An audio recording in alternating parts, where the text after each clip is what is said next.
see the godlike beam so bright I gave birth to. That you attract to, heart so full of, make you wanna pull your trigger and get rid of. Shiny ball militant head like Lou Gossett. He's walking with the shining lamp of knowledge.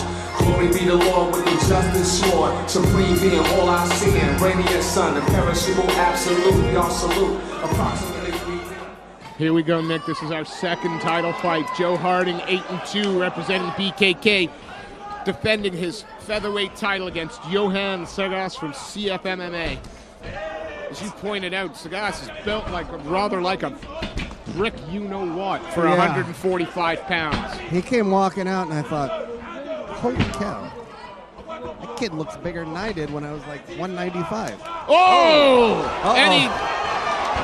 And nice front cheek. Got through there. And the strength is shown off right there. He got in trouble, and he was able to whip Joe around. Joe's not a weak kid, so he was able to throw him around. He's looking composed there as well. Johan had taken that teep to the face and then followed up by that right, and it looked like it stunned him, but this gives him a great opportunity to clear those cobwebs out. Nice wide stance by Harding, not allowing Sagas to get those hands together. This might be another one of the bullying to get the takedowns if necessary. So we're back to the center. Joe is all about the excitement and the unpredictability, so this is where he likes to thrive. Johan throwing the high kick as well. Harding again looks like he's got just that little bit of reach, little bit of size. Just taking some tape off the glove. Oh, touch gloves and a leg kick.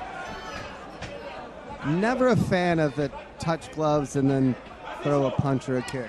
Straight afterwards. Yeah. I mean, it's legit. It's the same thing as a ref saves the fight, so go until the ref stops you. But Harding a little shuck and jive there. A little bit showboating. The problem behind it is it looks like Johan can hit probably pretty hard. Yeah, you don't want to leave your chin in the wrong place. Fighting with your hands down or... Oh, nice overhand right there, and he mugs a little bit to the audience. He mugs to the audience, but Johan just took it. It landed, and he just looked at him like, that's all you got? Hardy now a little bit, I wouldn't say flustered, but it looks like he's getting more serious. Yeah. It's not dancing around as much, not showboating as much. So that's coming again from that CFMMA team, and hard to research, hard to prepare for guys like this. Yeah. Johan, he's still cleaning the cobwebs out, and you can see it because he's still trying to get that footwork back down, trying to get that head movement going again. And Joe, obviously, landing that punch and having him not show anything. Now he goes back to the showboat. Oh, nice spin kick.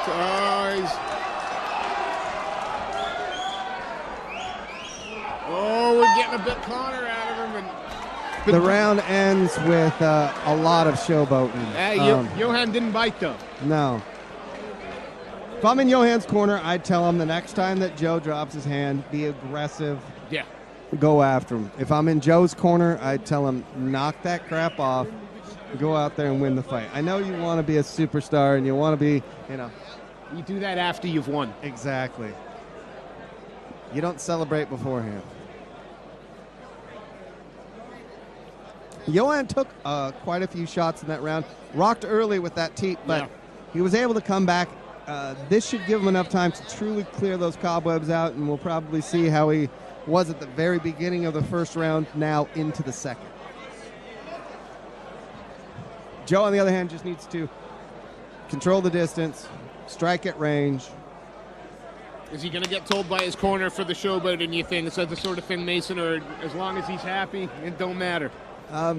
Knowing Mason, I'll just say Joe's lucky I'm not in his corner. Fair enough. That's all I needed to hear. Yeah. Here we go. I think the announcers would have been able to hear what I was saying to him. He doesn't even want to touch gloves. Doesn't want to touch gloves. No, well, last time he touched gloves, he had a leg kick. about half a second afterwards. And Johan, you can tell that the cobwebs are completely cleared now, and he's coming out. He's throwing straight punches, nice and light on his toes, attacking. Joe's just elusive. One of the unpredictability parts of Joe is that he is very elusive. He doesn't take a lot of damage because he's hard to hit. He's hard to get a hold of. Counted there. Oh! You can't. It's almost like he hypnotizes him for a second, and you kind of can't believe he's doing it. And it gives him the second to get out of dodge. Yeah. He's thinking. And I said it a few fights before. When you think in a fight, you end up losing. Don't think, just react. If he stops and puts his hands down, attack him. You've taken a few punches from him already, so you know that, okay, my chin can handle most of these punches. Oh, it's a big leg kick, and he felt that one. Yeah, because it's already bruising. You can see the redness turn to blue almost instantly on that leg kick. That's going to slow down his footwork. That's going to give Joe the opportunity to move around a bit more. If I'm in Joe's corner, I'm screaming at him, telling him to go to that leg again. On Johan's corner, I'm telling him to close the distance. He doesn't like that at all. No. He's chopping him down with those kicks. If I'm in Johan's corner, I'm telling him close the distance and try to get this thing to the ground. Let's see what Joe does off of his back. Right now, he's more in a counter-striking mode, and that's hard because Joe's able to get in and out and hit angles very quickly. It's hard to counter-strike somebody if they're not there to counter-strike. Nice little left hand straight through the middle. Joe is constantly moving, dancing a little bit. He's hitting that spin kick and whatever he's doing.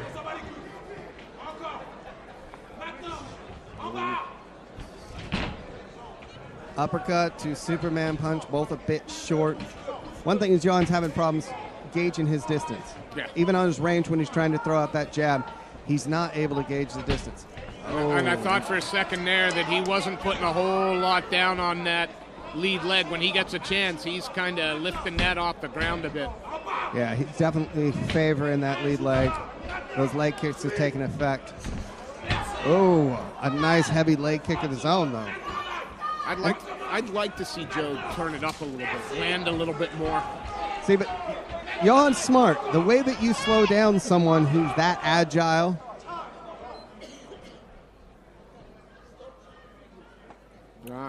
Warning now for extending the fingers. Exactly.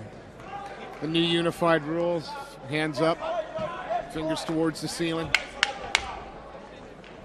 10 seconds left.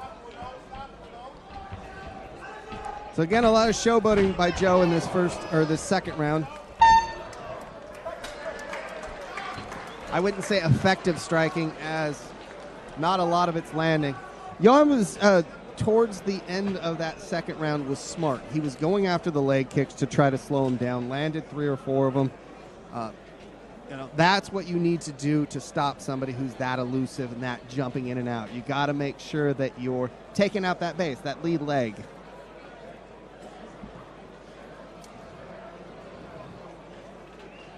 If I'm in Joe's corner, I'm telling him, all right, you probably are up 2 rounds to none, and that's going to have a sense of urgency coming from Johan.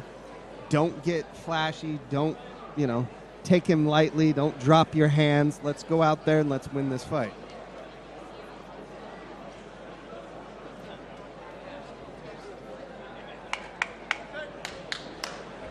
Seconds out. Getting ready for the 3rd and final round of this title fight.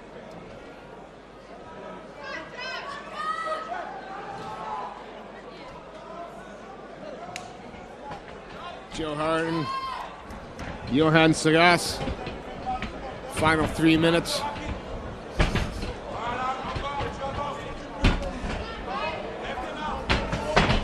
Ooh, Joe with a high kick that lands and then a jab to follow it up. Again with the jab. This always sinks! And that's exactly what I said is Unbelievable! You don't do that kind of stuff. Ends up getting pain for it. And Sagas just waited. Wow. that kick, he set it up by just waiting for Joe to do something. And then there was some viciousness in the ground and pound that followed. Yeah, he definitely did come after him with a lot of anger, and it was probably the showboating. Yeah. But the thing behind it is this one is, look, you don't stop fighting until the referee stops you. That's what you're told. That's the way it is, you know. And it's always, for me especially, it's sad when I see somebody that I've coached that takes a knockout like that. You know, personally, it doesn't make me feel very well to see that. But I can't say anything about Johan as far as what he did, because he did exactly what you're supposed to do. You know. I hate to say, I'm guessing the next message that this young man gets at training is, you don't get to do that anymore. Well, I mean, that's part of his style, and I get that. He's flashy, he's unpredictable, he really is. But it has to be one of those things that he understands, this is what happens, okay? You're risking this. And, you know, he was knocked out cold, might have broke his nose. Yeah, he broke his nose. I mean, there's no doubt the man's entertaining. There's no doubt it's fun to watch. He's extremely talented. The kid is extraordinarily athletically gifted. He's fun to watch, but the problem behind it is when you're doing those things, you put yourself in bad situations, and I can only hope that he learns from it and realizes, you know, to use his athletic ability. Yeah. Joe is responding to the doctors, which is good. Yeah, he looks to have his senses about him, his composure. Which is good. He did take a very stiff kick and a few extra punches after that. Nothing illegal when I say a few extra punches, but he's responsive. He's gotten the oxygen. He's answering all the questions to everybody in there, so he is okay. And we were talking about it, you know, in the earlier rounds. We were talking about the build and the physique of Sagas. We knew he was going to have some power. All he had to do was land. See, the one thing I was worried about with Sagas is when you're that big, it takes a lot of oxygen. Yeah. So my thought process was, especially in this round, he might be a little gassed. He might have been a little tired, but he wasn't. He was still crisp. He was still sharp. And, you know, he took advantage of the opportunity that was put in front of him. Yeah.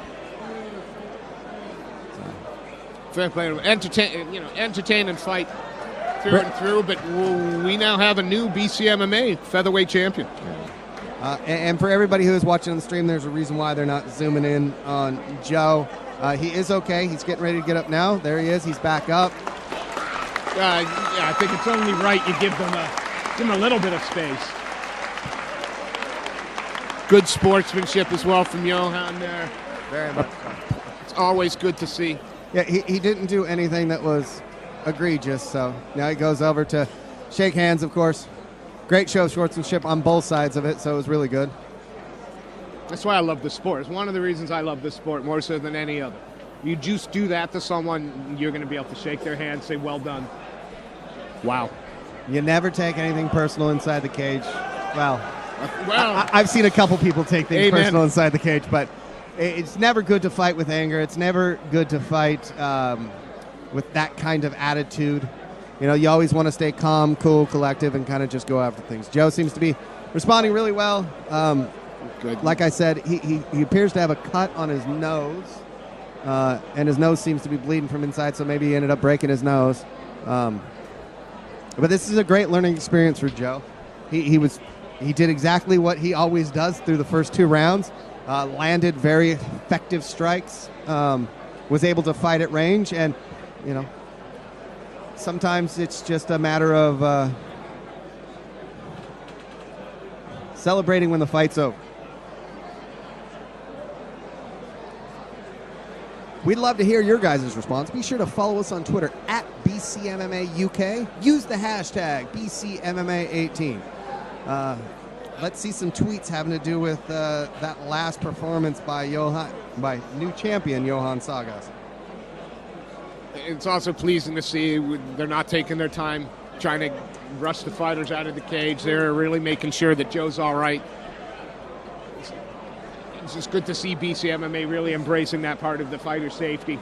Yeah, been around the BCMMA organization now for quite some time, and fighter safety is number one when it comes to what they care about, and these people are putting their bodies on the line and reacting. Those Twitter reactions coming in? No, we're just trying to find something on there, but not yet. I'm hoping. Great round of applause for both fighters. We'll have Craig Powell here in a second for the announcement. Joe's going to head back to the nurse. So again, congratulations to the new BCMA champion, Johan Sagas.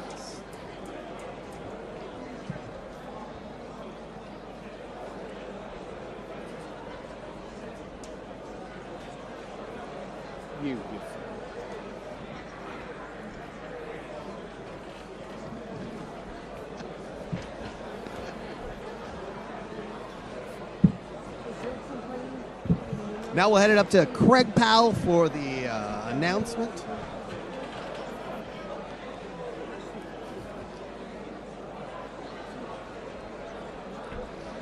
All right then, legends. After 20 seconds of the third round, we have your winner in the blue corner, Johan Sagas!